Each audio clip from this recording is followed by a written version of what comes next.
Assalamu alaikum qarindoshlar. Uyg'ur erkiy qirg'inchilik uchrayotdi.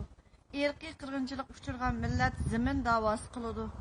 Bizning chet eldagi hech qanday Uyg'urlarning turayotgan yerida diniy masala yo'q, masjid masalasi yo'q. Uyg'ur bilan yerda masjidga kirmay, masjiddan to'salgan ishmi yo'q.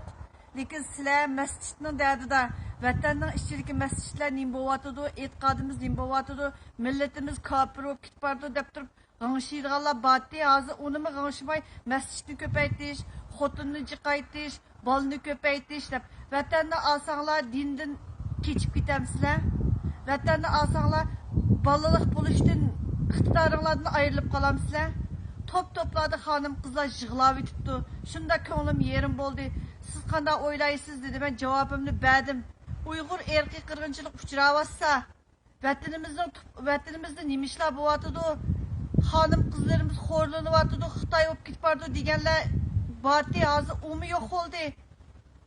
Yaxshi bir o'yinni beqinglar zaminga ega chiqsang, hamma narsang bo'ladi u yerda. Hamma yerda vatanning sirtida biz masjidsiz qoldikmi?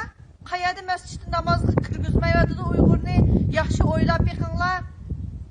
Tova Xudoyim, bizni hech kim bir zulm uchrayotgan millat deb o'ylamaydi. Chunki tordagi ahvollarga qarab, topdagi ahvollarga qarab. Rahmat sizlarga.